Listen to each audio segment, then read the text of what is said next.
There's a certain kind of person who moves through the noise of the world as if untouched by its volume. When everything begins to unravel, when tempers rise and certainty breaks, they do not join the panic. They breathe. Their eyes remain steady, their pulse unhurried. It's as if life itself slows down around them.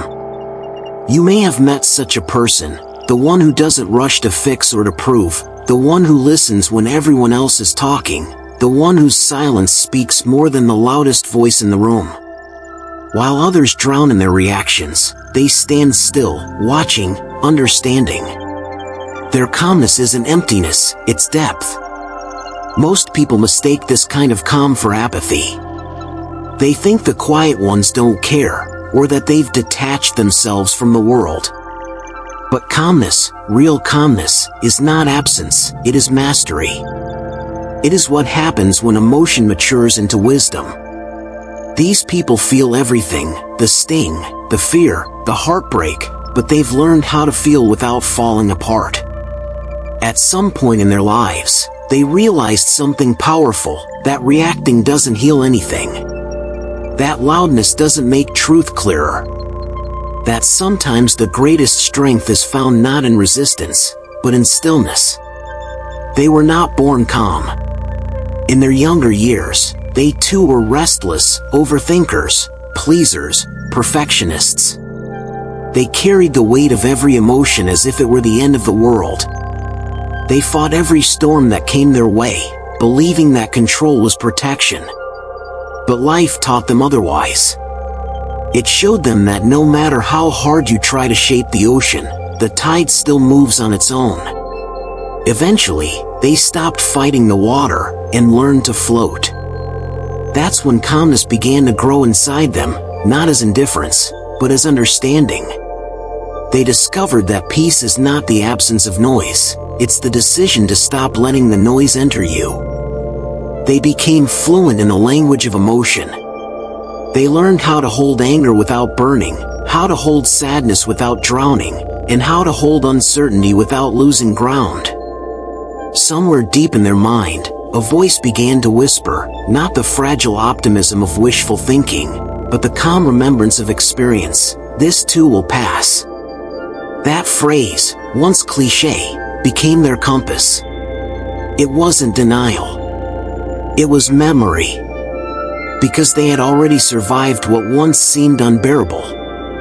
They knew that panic only prolongs pain, and that acceptance, quiet, grounded acceptance, is where healing begins.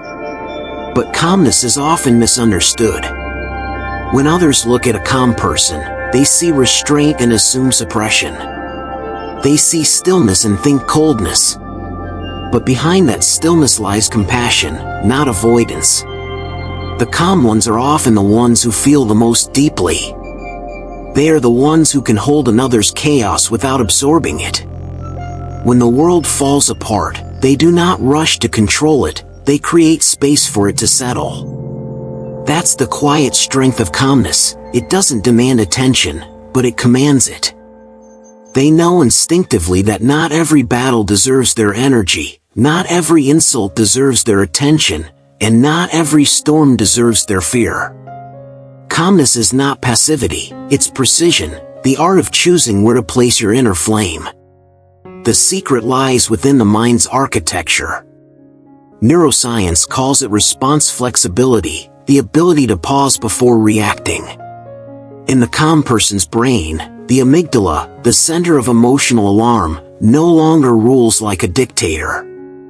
It still senses danger, but the rational mind now steps in first. That pause between feeling and action, that heartbeat of awareness, is their power. In that space, they decide, not every emotion will become an explosion, not every fear will become a story. They've trained their nervous system to breathe through intensity, to stay when the mind screams to run. They've rewired their instinct to respond not with noise, but with knowing. Most people never reach that point, because it takes both pain and patience. Calm people have walked through long corridors of chaos to find that door. They've faced heartbreaks that shattered their illusions, disappointments that taught them humility, silences that taught them presence. And through it all, they began to notice, reacting never made things better, it only made the suffering louder. So they began to choose differently. When anger came, they didn't fight it, they let it move through. When sadness came, they didn't bury it, they sat beside it. When fear came, they didn't run, they breathed with it until it softened. That's how calmness is born, not through denial, but through dialogue with one's own storms. And yet, this calmness is not without cost. Many calm people carry invisible scars, quiet reminders of the battles they fought inside themselves. They look peaceful, but their peace was not given, it was earned. They learned the hard way that peace is not a gift from the world, but a skill of the soul. They once lived with chaos in their chest, overthinking every silence, defending every misunderstanding, trying to fix what was never theirs to fix. Until one day, they grew tired. Not of caring, but of carrying. That's when something shifted. They realized that reacting to everything makes you a prisoner of everything. That you cannot control the storm, but you can decide how deeply it enters you. So, they stopped giving every emotion a throne, every conflict an audience, every disappointment a wound. They discovered the freedom hidden inside restraint, the kind of freedom that comes when you stop needing to win every battle and start choosing which ones are worth fighting. The calmer you are, the freer you become. This is the paradox of calmness. It looks like detachment, but it's actually intimacy with reality. It's not the absence of feeling, it's the presence of perspective. Calm people understand what most overlook, that pain without resistance is only sensation, but pain mixed with resistance becomes suffering. So they stopped resisting what is. They stopped trying to change the unchangeable, to rewrite the inevitable, to rush what takes time. And in that surrender, they found control, not of the world, but of themselves. Because calmness, at its core, is not passive, it's the highest form of control, the control of self. To the calm person, time moves differently. They've learned to respect it. They understand that rushing clarity only breeds confusion, and that sometimes the most powerful thing you can do is wait. While others demand quick closure, they allow things to unfold. They trust that truth, like a tide, always returns, even if it leaves for a while. If you've ever sat with a calm person, you know the feeling. Their presence slows you down. Their words feel deliberate, their silence is intentional. They don't interrupt. They don't rush. Their stillness makes you breathe slower without realizing why. They don't talk to impress, they talk to connect. They don't listen to reply, they listen to understand. And in that understanding, something in you softens. Because calmness is contagious.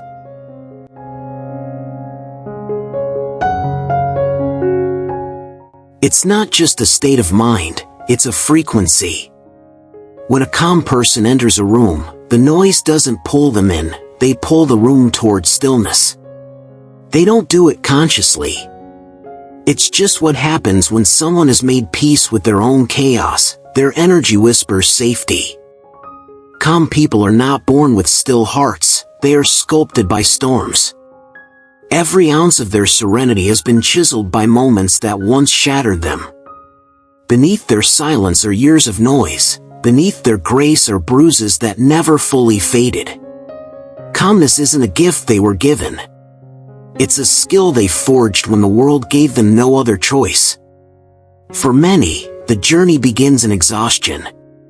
They grow tired of chaos, tired of overreacting, defending, explaining, apologizing for emotions that were never wrong to feel. They get tired of being misunderstood. So they stop performing calmness for others and begin building it for themselves. At first, it feels unnatural, silence feels empty, stillness feels boring, patience feels like punishment. But then something changes.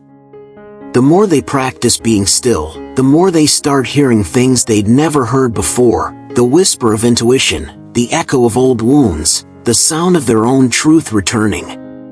That's the paradox of peace. It often begins in discomfort. Because to become calm, you must first face everything that isn't. They confront the noise within, the restless thoughts that demand attention, the anxious stories that tell them they're not enough, the unhealed memories that replay in the background. And slowly, they begin to sort through the clutter.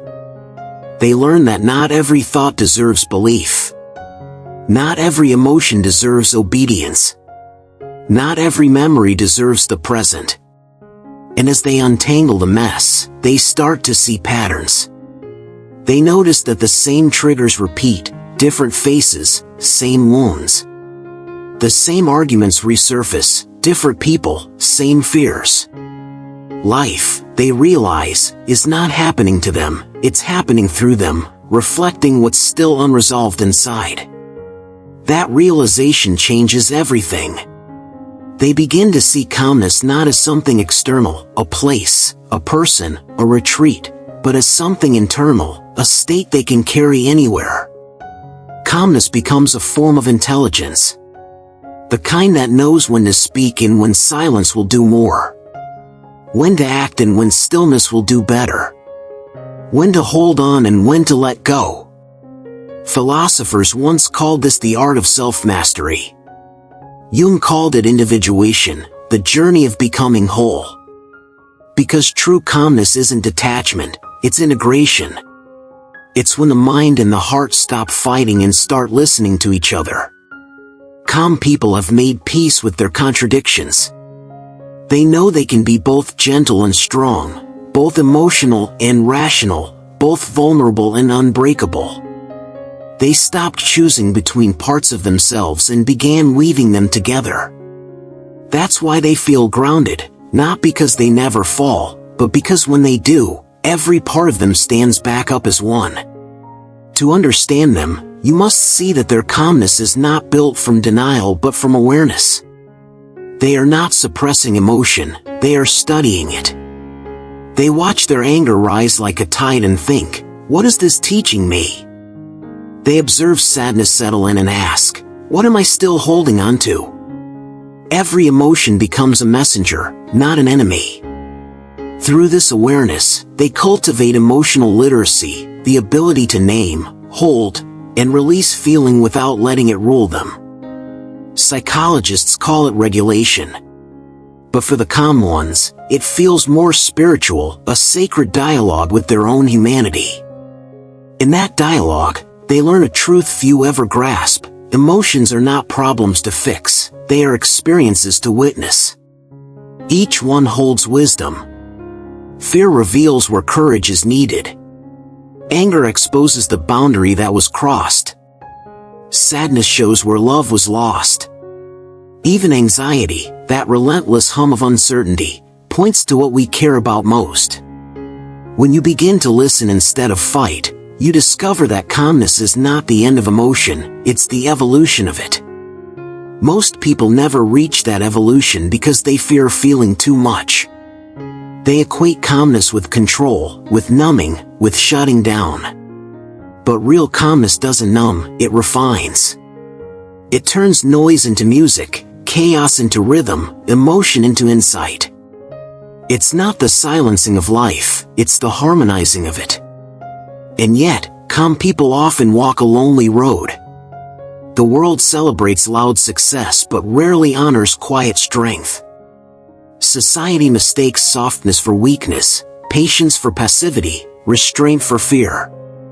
But the calm person knows, those who cannot sit with silence will never hear truth. They've realized that stillness reveals what noise hides. That people who rush to respond are often running from themselves. So they don't rush anymore. They let conversations breathe. They let relationships unfold. They let time do what emotion can't. There's a wisdom in that kind of slowness. It's not laziness, it's precision. because they've learned that haste often destroys what patience could have healed. The calm ones have seen how anger burns bridges faster than it builds understanding, how panic blinds insight, how overthinking steals presence. So now they choose peace, not as avoidance, but as alignment. Every time they pause instead of react, they are aligning with something larger. Call it consciousness, call it clarity, call it grace. It's no accident that people feel safer around them. Their presence radiates permission, permission to slow down, to breathe, to be human without performing. Calm people are emotional anchors in a world addicted to waves. They don't absorb your chaos, they absorb it, decode it, and hand it back transformed. That's why talking to them feels different. They listen without interrupting. They look at you as if your words matter, because they do. They can hear the tremble in your tone, the fear behind your logic. They read emotion like language. They translate pain into understanding. They're not analyzing you, they're empathizing with you from experience. They've known what it feels like to be unheard. That's why they don't want you to feel that way. Their compassion isn't theoretical, it's remembered pain turned into gentleness. But their empathy has boundaries. They know compassion without balance becomes self-abandonment. They've learned that they can hold your hand without drowning with you. That they can care deeply without carrying everything. They've learned that saving everyone often means losing yourself, and they're done losing themselves. Boundaries, for the calm, are not walls, they are sacred lines of peace. They protect their energy like art protects silence. Because they've realized that energy is currency, and chaos is expensive. They no longer give explanations to those committed to misunderstanding them. They no longer argue with noise. They know that silence often says more than defense ever could.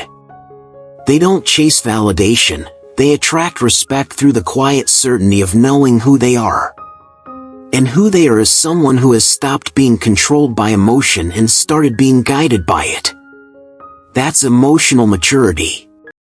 It doesn't make life easier, it makes life clearer. The calm person understands that storms are inevitable, but suffering is optional.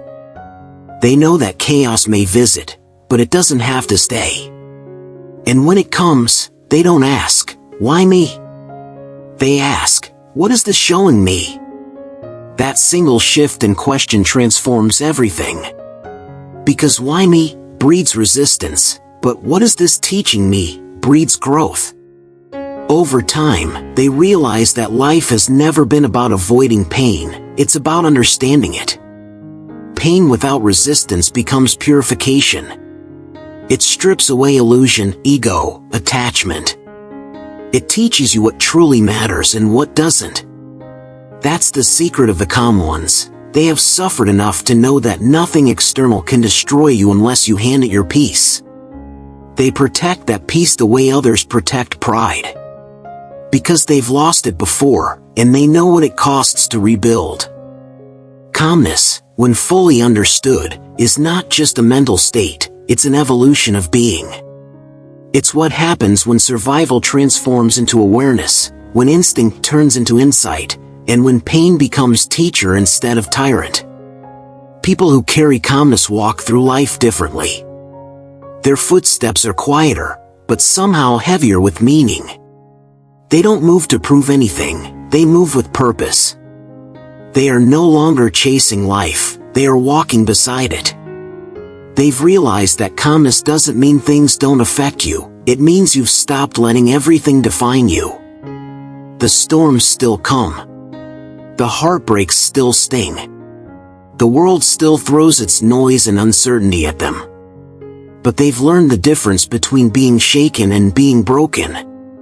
And that difference is choice. When chaos knocks, they don't ask it to leave, they open the door, let it in, and offer it tea. Because they know that what we resist, persists. And what we welcome, transforms. It's not that calm people have stopped feeling, they feel everything. They just no longer confuse feeling with falling. They've mastered the art of staying grounded even when the ground moves. In ancient philosophy, this is the essence of Stoicism, the understanding that we cannot control events, only our responses. But calmness goes beyond Stoicism. It's not just endurance, it's intimacy with existence. It's what happens when you stop trying to control life and begin to understand it. They've realized that everything, every argument, every delay, every heartbreak, carries a lesson in disguise. That the people who test your patience are often the ones sent to reveal your triggers. That the silence after loss is where you finally meet yourself. This is why calm people often seem older than their years, not in body, but in spirit. They've seen behind the curtain of chaos and found meaning where others only see madness. They know that every storm has two sides, destruction and revelation. And they've learned to focus on the revelation. Still, calmness is not perfection. Even the calmest soul trembles at times. Even they feel the pull of anger, the rise of panic, the sting of fear. But here's the difference, they don't shame themselves for it. They understand that calmness is not a destination you arrive at once and stay forever. It's a returning, a constant choosing to come back to center no matter how many times you drift. That's why the calm person never pretends to be unbothered. They simply refuse to be consumed. They let emotion flow through them like water, touching everything, holding nothing. They've learned that peace doesn't mean silence. It means clarity. Clarity about what deserves your energy and what deserves your exit. Clarity about what belongs in your heart and what belongs to the past. Clarity that not everything broken needs fixing, and not every ending needs closure. Calm people don't rush healing. They've seen what happens when you force peace. It becomes performance. Real peace is slow. It seeps in quietly, like light after a storm. They've also realized that calmness changes the way people treat you. When you don't react, you become unpredictable. When you stay centered, manipulators lose their grip. When you hold silence, chaos runs out of script. Because calmness is power in its purest form, power without aggression, influence without control, strength without noise. It confuses those who thrive on conflict because you refuse to feed their drama. It disarms those who expect reaction because you offer reflection instead. It unsettles those who manipulate emotion because you remain unmoved. But this is not apathy. This is mastery. The calm person has learned that energy flows where attention goes, and they refuse to give their attention to what diminishes them. They choose peace not because it's easy, but because it's efficient. They understand that every argument costs energy, every overreaction drains focus, every fear steals time. So they spend their inner resources wisely. In doing so, calm people become architects of their own world. They no longer seek calm environments, they create them. Every space they enter feels softer, slower, safer, because they carry peace within. They've become living reminders that the loudest person in the room is rarely the strongest, and the stillest one is often the most aware. But perhaps the most beautiful thing about calm people is that they never preach it. They don't tell you to calm down, they show you how. Not through advice, but through presence.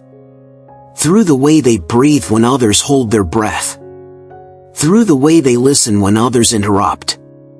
Through the way they forgive without needing an apology.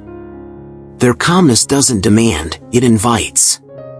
It invites others to soften, to pause, to look inward. It's not control, it's contagion.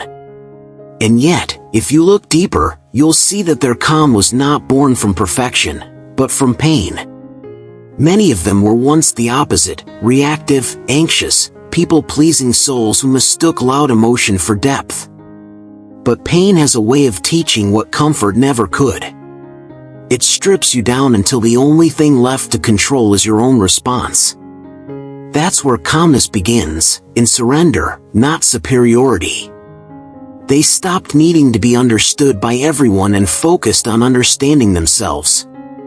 They stopped begging life to be easy and started learning how to stay steady when it's not. They realized that control doesn't create safety, trust does. Trust in themselves, in time, in the unfolding of life. And that trust became their anchor. Because once you trust that you can handle whatever comes, you stop fearing what might. That's when calmness stops being an act and becomes a state. These people begin to live in a different rhythm, slower, but more intentional. Their routines become rituals, a quiet morning before the world wakes, a walk under evening light, a single cup of tea that feels like meditation. These are not habits of boredom, they're acts of devotion to their own peace. They know the mind craves repetition not for monotony, but for grounding. Rituals remind the nervous system that it is safe, and safety is what allows calmness to grow roots. Their lives may look simple from the outside, but simplicity is their sophistication. They have decluttered not just their homes, but their minds. They've stopped measuring life by achievements and started measuring it by alignment, by how at peace they feel when the day ends. And that shift changes everything. Because calmness is not a reward for fixing life, it's the byproduct of understanding it. They don't search for peace at the end of chaos. They find peace within it. They don't wait for the storm to pass, they learn how to dance in the rain. That's the secret. Calmness isn't a shield against chaos, it's the skill of moving gracefully through it. It's the art of breathing in uncertainty and exhaling trust. Of letting things go without letting yourself go with them. Of feeling deeply without letting feelings dictate your direction. And when they master this, calm people become mirrors. They reflect back to the world what the world has forgotten, that stillness is not weakness, that silence is not absence, that gentleness is not fragility. Their lives whisper lessons louder than words ever could. That real strength is not in domination, but in discipline. That true confidence is not in proving, but in peace. That wisdom is not in knowing everything, but in knowing when not to react. Calmness reveals a truth that no chaos can cover. Peace is not found, it's built. Every breath, every pause, every act of restraint is a brick in that foundation. And once it's built, it cannot easily be shaken, because it's not external anymore. It lives in them. These people are not running from the world. They've simply chosen to stop being ruled by it. They've discovered that reacting to every noise outside steals the chance to listen to the quiet voice within. And that voice, steady, grounded, patient, is the truest form of guidance. It tells them when to speak and when to stay silent. When to move and when to wait. When to hold on and when to let go. It's not the voice of the world. It's the voice of awareness. And awareness is where calmness is born. So when you meet someone who doesn't flinch in chaos, who breathes through tension instead of breaking under it, understand this. You are looking at someone who has made peace with themselves. Someone who has stood in storms, fallen apart, rebuilt, and emerged not bitter, but balanced. Their calmness is not personality. It's practice. Not inheritance. Intention. And maybe that's what the world needs more of, not louder opinions, not faster reactions, but people who can stay centered when everything around them spins. Because calmness is not just personal strength, it's collective healing. Each calm person is like a ripple in the human ocean, softening the waves, reminding others what stillness feels like. The world doesn't need more noise. It needs more presence. More people who pause before they judge, breathe before they reply, and feel before they speak. Calmness is the rebellion of our time, a quiet refusal to be consumed by chaos. And maybe that's what makes it so powerful. Because in a world addicted to reaction, the calm ones are the rare souls who remember how to respond. They don't escape the storm. They become the stillness inside it. They don't control the wind. They move with it. They don't run from uncertainty. They find grace within it. And maybe that's the lesson every storm is trying to teach us. That calmness isn't waiting for peace to arrive. It's realizing that peace has been within you all along. So when life shakes you, remember, chaos is not your enemy. Reaction is. Breathe. Observe. Return to center. Because calmness is not emptiness. It's fullness without noise. It's strength without struggle. It's emotion without chaos. And it's the quiet reminder that even in the wildest storm, you are still the ocean.